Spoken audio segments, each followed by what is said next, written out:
TVC, a TV do Correio da Manhã.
Olá, minha gente, eu sou o Pablo Kling e esse é o programa Orgulho de Ser Petropolitano, aqui na TVC, a TV do Correio da Manhã.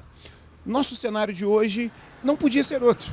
É o Museu Casa do Colono, que é um espaço dedicado à preservação e à celebração da cultura, da história e das tradições dos colonos que ajudaram a construir a nossa cidade de Petrópolis.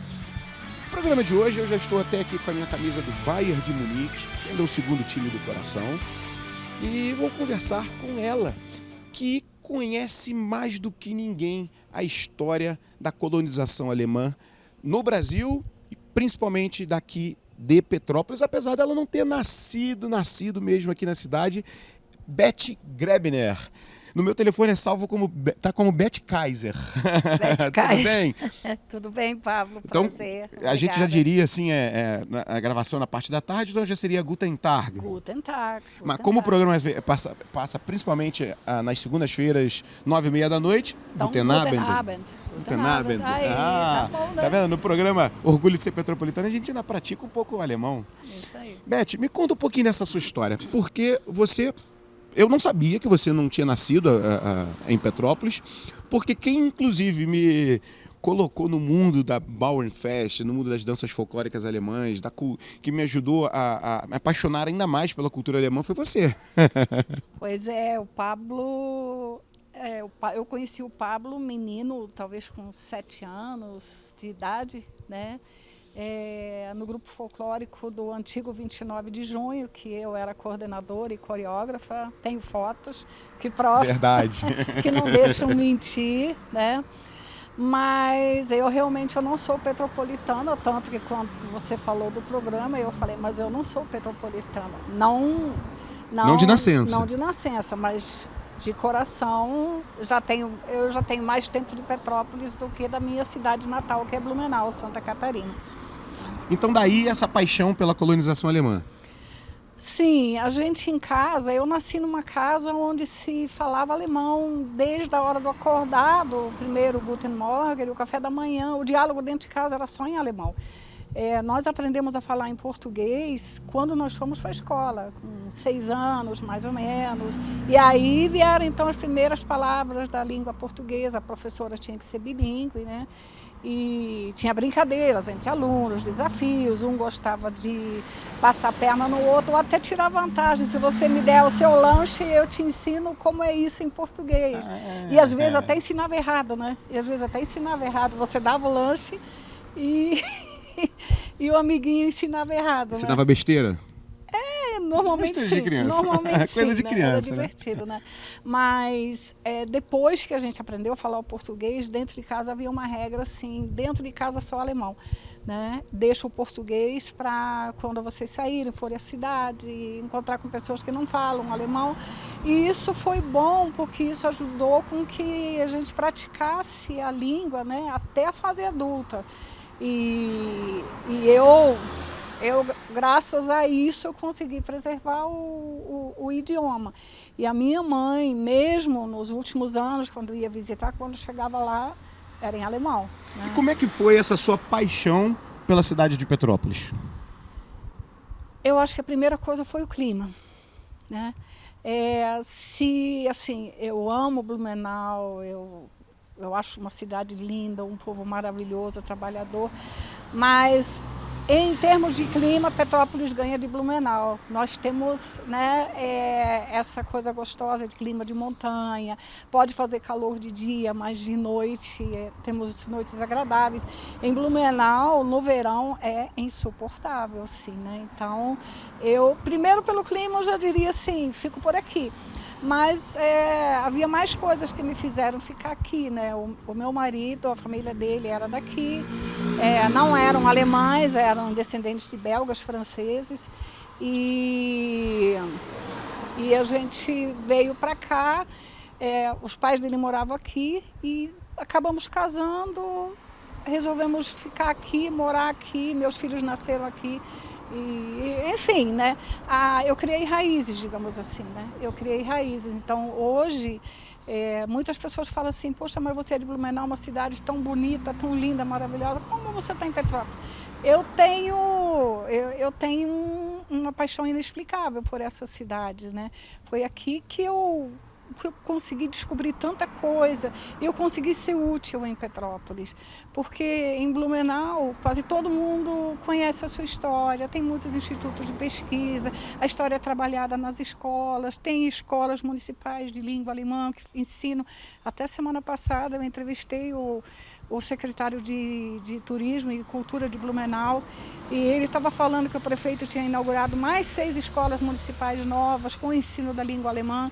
Então, e grupos folclóricos, e músicas, e corais, e escolas de música, escolas de acordeon, tudo isso tem lá, né?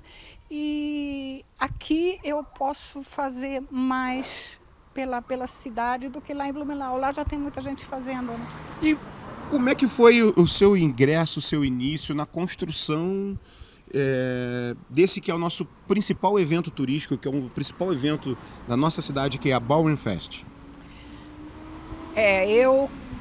Quando eu cheguei em Petrópolis, o meu sogro me falou que eu me sentiria em casa, porque, segundo ele, Petrópolis era igual ao Blumenau. Mas para quem vem de Blumenau, quem vinha de Blumenau naquela época, onde se falava em alemão na rua, dentro do ônibus, dentro da padaria, qualquer lugar se podia falar alemão, Petrópolis não era assim, né? Então eu meio que buscava onde estão os alemães de Petrópolis. Eu sabia já tinha lido, já tinha me informado que houve a colonização, mas assim na prática eu não via nada. Eu lembro que um dia eu fui na loja musical, que nem existe mais, procurar um LP de música alemã. E a pessoa me olhou, música o quê? Música alemã eu achei normal, porque em Blumenau todas as lojas tinham, né? E aí eu comecei a ver que ainda havia uma distância, né? E eu comecei a encontrar as primeiras pessoas relacionadas à cultura alemã na igreja luterana, eu sou luterana, e conheci a Dona Emídia. E aí eu soube que a Dona Emídia tinha envolvimento, na época não existia nem Bauernfest, era festival germânico ainda. Eu fui conversar com ela me explicou o que era, do que se tratava, ela me convidou se eu quisesse conhecer, fazer parte. E aí eu fui, a Ingrid acabou se candidatando na primeira festa do colono, não era nem Bauernfest ainda. A Ingrid se candidatou, foi primeira princesa, a minha filha mais velha, né? E dali, assim, cada vez mais dentro. E aí eu fui convidada para fazer parte da diretoria do Clube 29 de Junho, me interessei pelo trabalho, pelas pesquisas, pela genealogia. Até hoje eu sou apaixonada por genealogia, né? Eu gosto muito. E aí surgiu o primeiro grupo folclórico, eu me inscrevi, eu e minhas 2 filhas. E 2 anos depois eu estava coordenando o grupo do 29 de Junho, onde você passou a fazer parte, né? Você foi um dos mini dançarinos, né? E aí, assim, é uma coisa, você entrou, botou o pé lá dentro e não sai mais, né? Não sai mais. Eu fiz 29 anos de Bauernfest, 29 não, Bauer 35, até 2019 eu dancei. É muito mais petrogermânica do que muita gente aqui, né? Agora, eu quero saber um detalhe sobre essa questão da Bauernfest. Petrópolis hoje é uma cidade muito mais urbana, é um município muito mais urbano, muito mais citadino do que rural. E Bauernfest significa festa do fazendeiro. Como é que foi a construção desse nome? Fazendeiro, colono, né?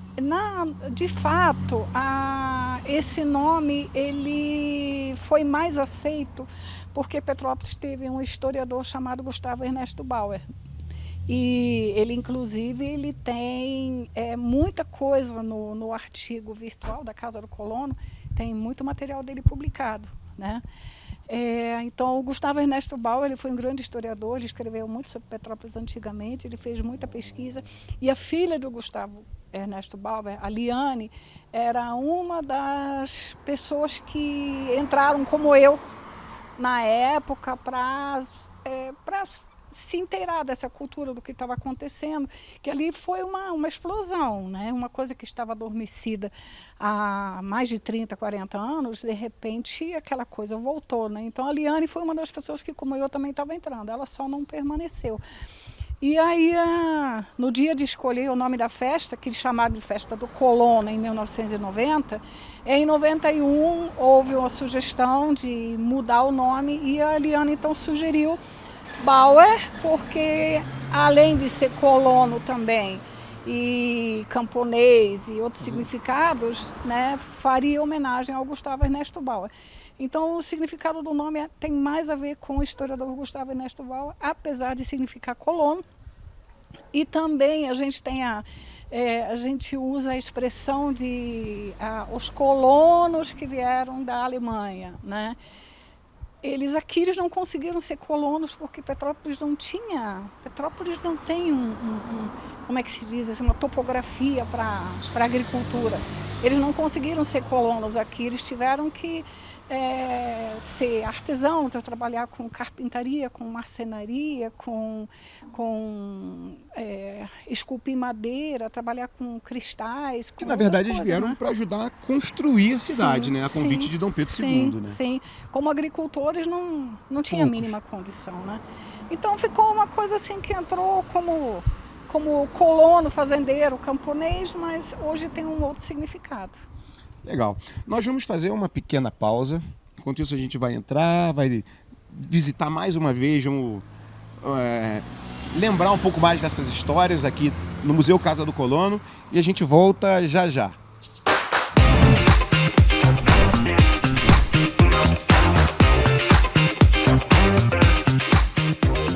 Um bom jornal tem que ser direto, tem que ser direito. Não ser de esquerda ou de direita, mas direito. É ter coragem de informar a verdade e não impor a sua verdade. É respeitar a inteligência do leitor e vontade do eleitor. Correio da Manhã, um jornal que há 122 anos tem a coragem de ser direto e direito. Em uma banca perto de você. Rio de Janeiro, atração o ano inteiro. Tem descanso, tem folia, noite e dia, alegria, sol e praia, diversão. No prato ou copo, a festa, o bar, museu ou bloco. Show, cultura, história, gravado na memória e no seu coração. Rio de Janeiro, vem se apaixonar. Governo do Estado do Rio de Janeiro.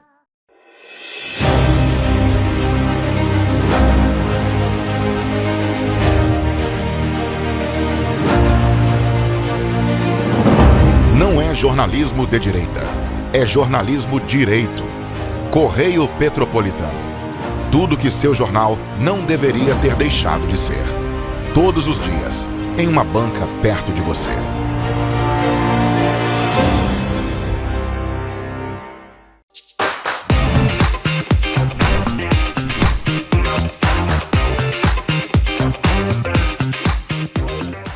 De volta com o programa Orgulho de Ser Petropolitano, aqui na TVC.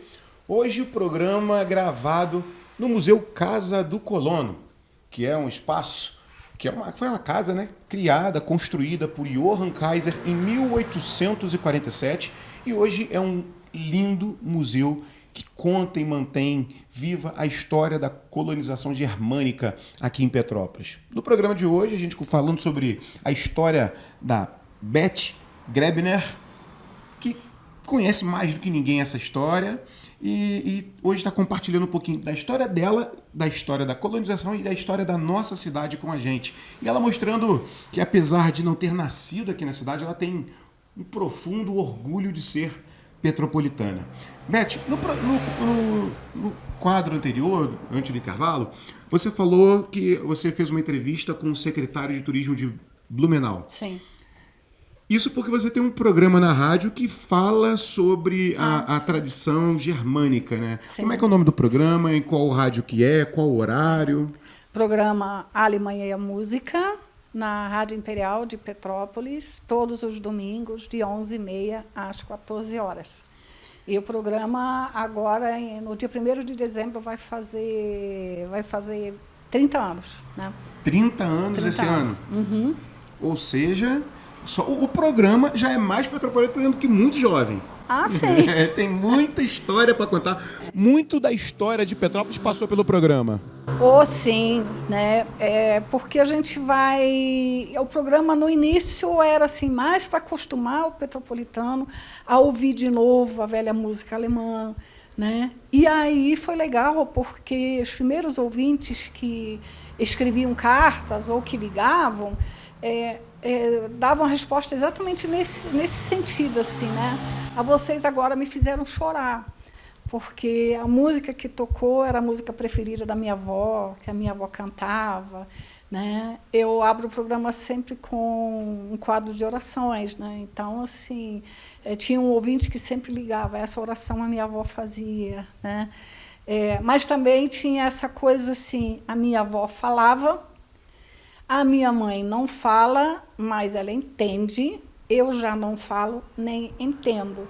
Então, você percebe como, de geração a geração, a coisa foi se perdendo, né? A geração anterior fala, escreve, lê, né? A do meio já só entende e a terceira já não fala. A gente ouve muito também, Beth, entende. que isso daí aconteceu também porque no período da guerra, da Segunda Guerra Mundial, sim. Era proibido o ensino da língua alemã. Sim, falar alemão era proibido, né? Eu criei um quadro no meu programa, que aí, com o passar do tempo, eu comecei a inserir quadros mais históricos, quadros que contassem um pouco da história, ou que fosse apenas a pergunta do dia, mas era sobre alguma coisa histórica de Petrópolis, uma maneira de ensinar brincando, de fazer com que o ouvinte participe, ganhe um prêmio, mas ele responde a pergunta, ele é obrigado a pesquisar. Mas agora eu tenho um quadro, já tem uns 3 anos mais ou menos, chama Histórias da Nossa História. E aí eu convoquei os descendentes a me enviarem histórias das suas memórias de infância, as lembranças dos pais, dos avós, como eram o dia a dia, como era um casamento, como era uma missa, como eram os funerais. E aí tinha a dona Clara Stumpf-Pitzer no quarteirão, lá na subida do Centenário, ali. Ela morava ali e ela escrevia muitas memórias e a família dela me doou os escritos dela, né? Então, eu tenho muitas histórias ali. E hoje, assim, você vê as pessoas interagindo com as histórias que são contadas por ela, porque as pessoas viveram isso também, né?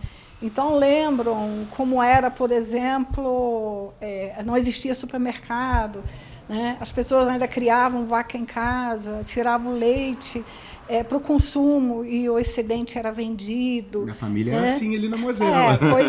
Pois é, tá vendo? Meu pai conta as histórias aí.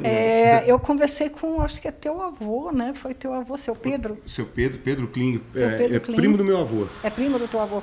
Ele me passou muitos relatos, muitas histórias. Eu lembro que foi eu que fiz essa ponte, vocês irem lá gravar o programa. Isso, foi um registro histórico ali, né? E na época, sim, ainda não existiam os recursos que existem hoje, então eu escrevi tudo que ele falou, depois cheguei em casa e datilografei, né? Ainda não existia teclado, tudo datilografado. Para ver quanto tempo que a gente já está nessa de montar os registros também. Pois é, né? Então, assim, é bacana a gente trazer isso.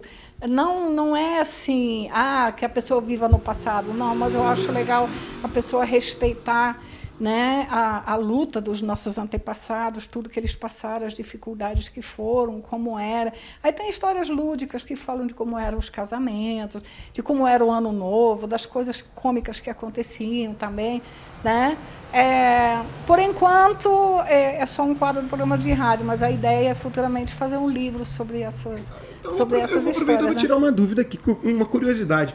Como é que era a relação desses colonos com Dom Pedro II, com a Princesa Isabel, já que eles vieram a convite deles Sim, e, sim. inclusive, não sei se todos, mas grande parte, recebeu um lote grande de terreno da família imperial, da casa imperial, para que pudesse ali colonizar, plantar, produzir, se instalar na cidade, né? Como é que era a relação? Você tem esse relato? Exatamente. Tinha poucos, né? Tinha poucos. Tinha, por exemplo, o Spangenberg, a família Spangenberg, que fazia aquelas bengalas de Dom Pedro, tinha acesso direto à casa dele lá, né? E fazia as coisas por encomenda. Mas nem todos os colonos tinham acesso ao imperador. Tinham indiretamente, através do Major Keller, que o Major Keller era alemão também, falava alemão, ele conhecia os colonos que vieram, né? Ele que era o intermediário, e ele tinha acesso ao imperador. Então, muitas questões que os colonos tinham para serem tratados com o imperador eram tratadas através do Major Keller, né? Como questões da Igreja Luterana, por exemplo, que não podia... A religião não católica não podia ter igreja com torre, né? Mas o imperador autorizou a construção da casa de oração, pelo menos para que eles tivessem um lugar. Isso Que é a igreja presbiteriana. Não, a igreja luterana mesmo. A luterana. A luterana, Na Ipiranga. Ela foi inaugurada em 1863 sem a torre, só uma casa, porque não podia ter aspecto externo de igreja. E depois, com o fim do Império, a proclamação da República, aí então eles construíram a torre na frente da igreja. A igreja ela é construída em 2 fases, tem 40 anos de diferença. Mas, assim, tinha uma relação boa. Dom Pedro doou dinheiro para a igreja, para a construção, mas ele foi lá depois verificar, ele pediu para ver, né, a prestação acompanhar a obra. Né? Então, assim, eu acho que era uma relação boa e se você pensar, um chefe de Estado, ele era católico, o país era católico, ele tinha que manter a ordem. Aí chega um grupo que não é católico e quer os mesmos direitos, ele não podia, vamos dizer, desrespeitar a lei, mas ele também não... O coração dele, eu vejo assim, o coração dele não permitia que ele deixasse aquelas pessoas abandonadas, porque eles disseram assim, como é que nós vamos fazer agora para batizar nossas crianças que vão nascer? Como é que nós vamos casar os nossos jovens? E as nossas Bíblias, todas em alemão que nós trouxemos. Então, assim, ele usou o coração, ele foi um pouco pai, né, para trazer um pouco de conforto àqueles que não eram católicos. Quanto mais a gente conhece da história de Dom Pedro, mais a gente fica assim, apaixonado pela história dele e pela nossa cidade, né, Beth? Eu acho assim, se Petrópolis não tivesse tido Dom Pedro, não seria a Petrópolis de hoje, né? Não. Sem dúvida que não. Antes da gente encerrar esse bloco e irmos para o terceiro e último bloco, eu quero que você traduza pra gente aqui, que você conte, porque na sua casa parece que tinha uma louça dessa daqui, sim, né? Sim. Que é uma xícara. O meu pai, a casa dele é uma casa daquela estilo enxaimel, de madeira mesmo, com tijolinho vermelho. E dentro da casa tem muita coisa bordada. E tinha uma xícara dessas. E aqui está escrito, Liebe Papa, komm doch bald, sonst wird dir der Kaffee kalt. Querido papai, eu entendi. Querido papai, venha logo, senão o teu café vai esfriar. Não sei, mãozinha, tá conseguindo pegar aqui, dar um detalhe aqui? Não sei se está conseguindo. Deu um zoom aqui, ó, mostrar. E na sua casa tinha uma igualzinha a essa? Tinha igualzinha. Por isso que me chamou a atenção quando eu vim aqui. Aqui tem outras coisas, né? Tem ali em cima frases do Pai Nosso que estás no céu, tá? Unser täglich Brot, gib uns heute. O pão nosso de cada dia nos dá hoje, está escrito em volta dos 2 pratos aqui, né? Tem algumas coisas aqui, mas essa aqui me chamou a atenção porque Legal. Viagem no tempo. Então, antes da gente ir para lá, deixa eu só fazer uma. Já que você falou, nós falamos dessa questão do idioma, e eu me recordei que fiz a abertura do programa falando do Bayern de Munique. Sim. A Bauernfest é um pouco esperada também na Oktoberfest, tanto na de Blumenau quanto na de Munique, né? Na região da Bavária, de onde tem o Bayer, esse clube aqui. Mas os nossos colonos, nenhum veio dessa região da Baviera, né? Da Bavária, né? Nenhum veio, né? Não, a gente não pode muito determinar, porque a Alemanha era muito diferente, né? Quer dizer, a Alemanha, como país, não existia naquela época, né? Tinha aqueles condados, ducados, uma parte era sob domínio da Prússia, mas tem uma região do alto da Baviera, bem já para o oeste, dali vieram alguns. Mas eram pessoas do interior, eram pessoas que não tinham nenhum contato com Oktoberfest, né? Eram pessoas muito humildes. Isso é uma coisa que a história de Petrópolis tem que explicar, porque muita gente pensa que os alemães chegaram simplesmente porque queriam se aventurar para vir embora, para vir para uma cidade chamada Petrópolis, ou que nem tinha nome ainda, né, para ganhar terras. A história deles foi muito triste. A realidade que eles viviam na Alemanha era muito triste. Que é completamente diferente da Alemanha que a gente vê hoje. Sim, não tem nada. Que é uma Alemanha moderna, que é um motor econômico da Europa, enfim. A gente sempre recomenda um filme chamado Die andere Heimat, né? É a outra pátria, traduzindo, né? Die andere Heimat. Está disponível na internet, é fácil de achar. Esse filme conta a história, o pré-momento da imigração, né? Vamos dizer assim, 1 ano ou 2 antes da saída deles lá. Como eles viviam, todas as dificuldades que eles passavam. E vieram para cá em busca de esperança. E como foi a propaganda feita lá para que eles começassem a se encantar, o que eles esperavam, o que eles pensavam encontrar no Brasil. O filme termina com eles começando a migrar. Mas é interessante as pessoas verem para ter uma ideia, né? E só uma coisa ainda, a gente falou de Bauernfest, a gente falou de Gustavo Ernesto Bauer, e aí eu quero dizer que eu também sou uma Bauer, e eu tive assim, a alegria de encontrar pessoas da família que fizeram um encontro, da família Bauer lá em Santa Catarina, e aí encontrei um primo que, como eu, gosta da pesquisa, da história, da genealogia, e ele fez todo o trabalho da família Bauer, e eu participei de um trabalho que foi publicado recentemente.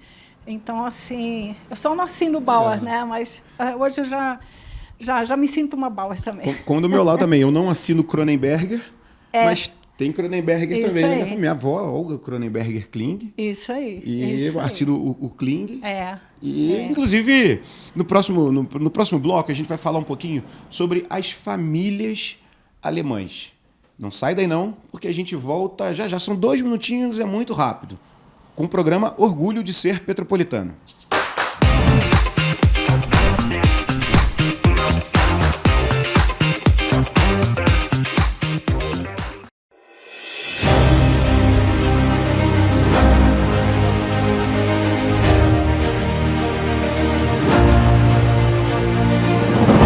Não é jornalismo de direita, é jornalismo direito. Correio Petropolitano. Tudo que seu jornal não deveria ter deixado de ser. Todos os dias, em uma banca perto de você.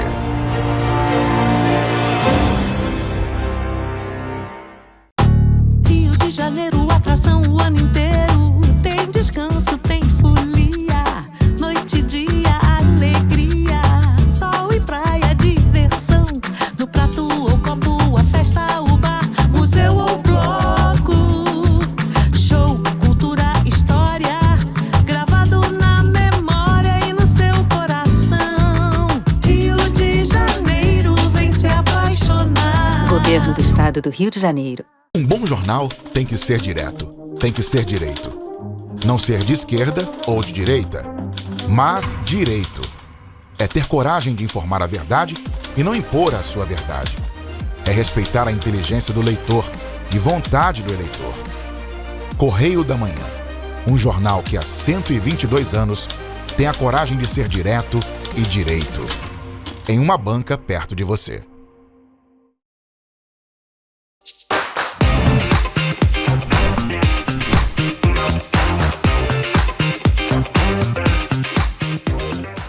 volta com o terceiro e último bloco do programa Orgulho de Ser Petropolitano aqui na TVC. Hoje gravando aqui no Museu Casa do Colono.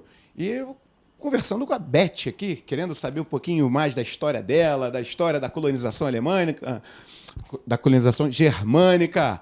Hallo! Alô, wie geht es dir? Tá preparando um cafezinho pra gente aí, Beth? Pois é, Pablo. Você está me fazendo viajar no tempo também, né? Porque isso aqui fez parte da minha infância, né? Eu cresci numa casa com fogão a lenha, que a gente retirava, né, nas nossas terras, e sempre tinha uma pilha de lenha assim na frente do fogão.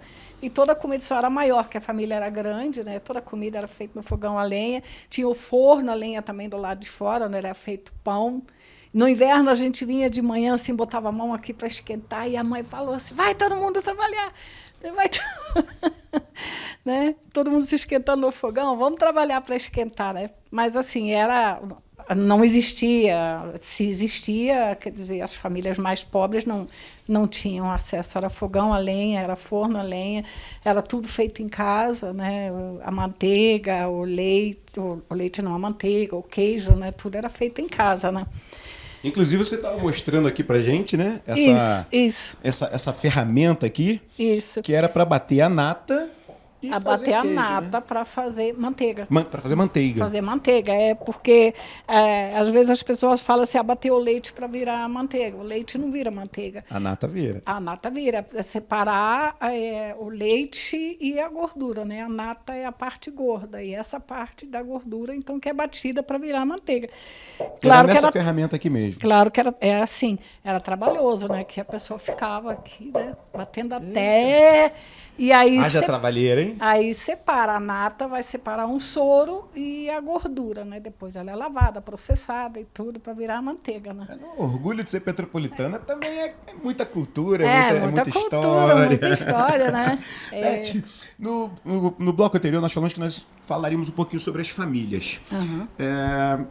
Algumas famílias ainda têm o hábito, têm o costume de se reunirem e tentar reunir todo mundo, muita gente, porque é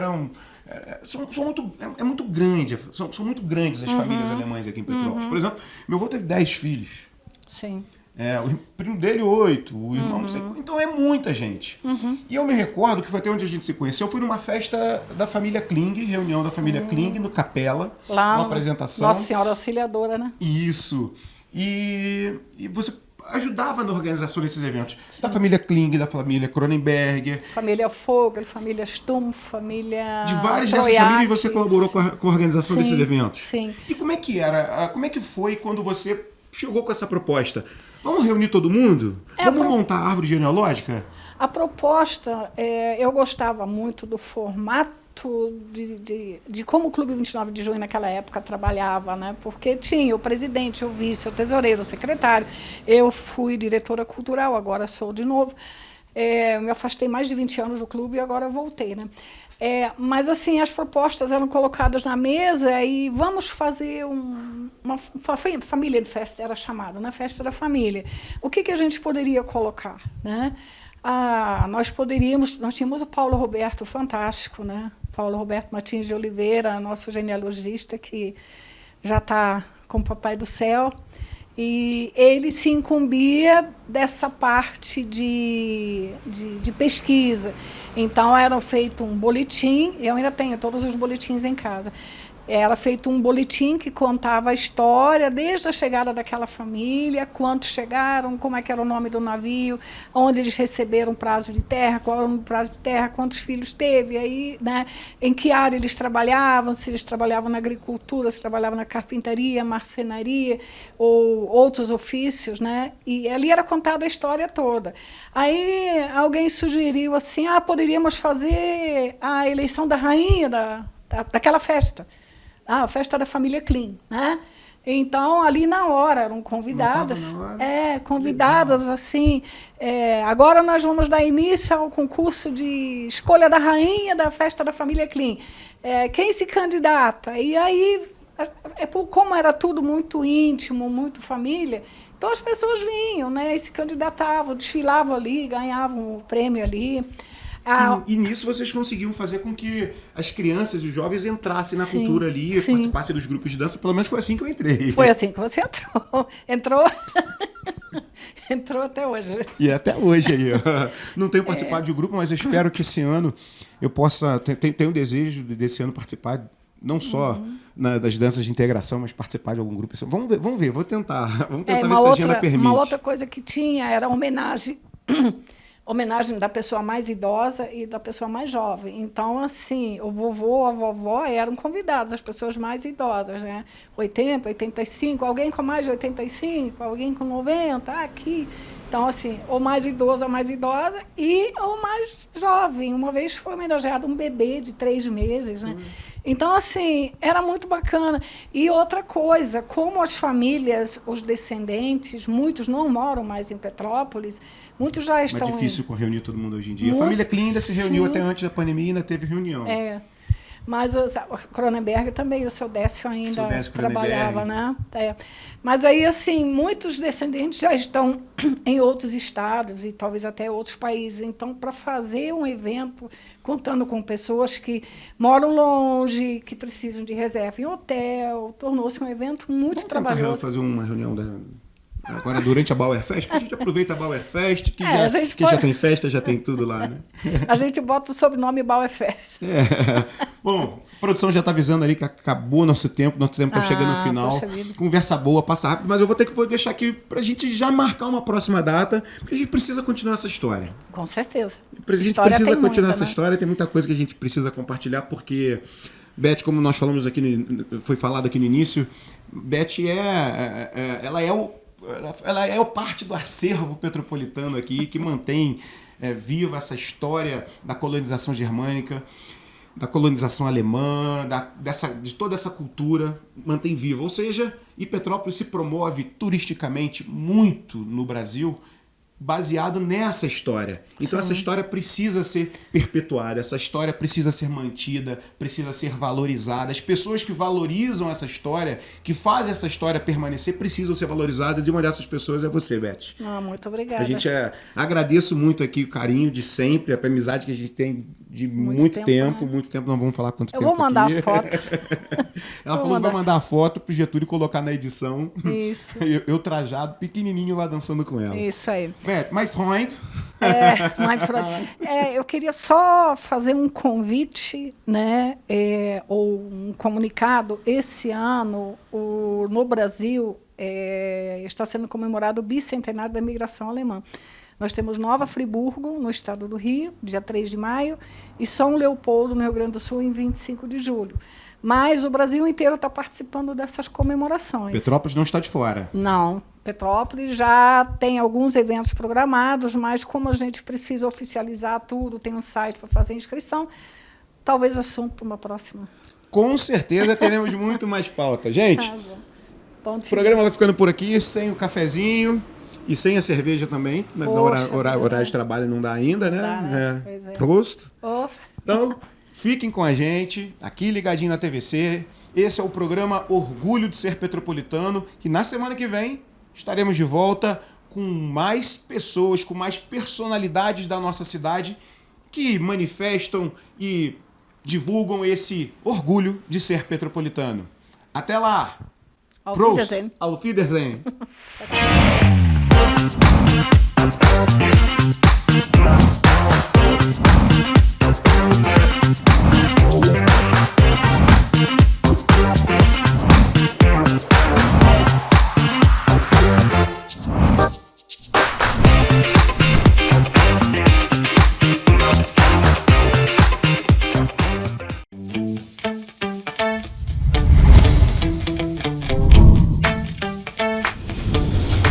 TVC, a TV do Correio da Manhã.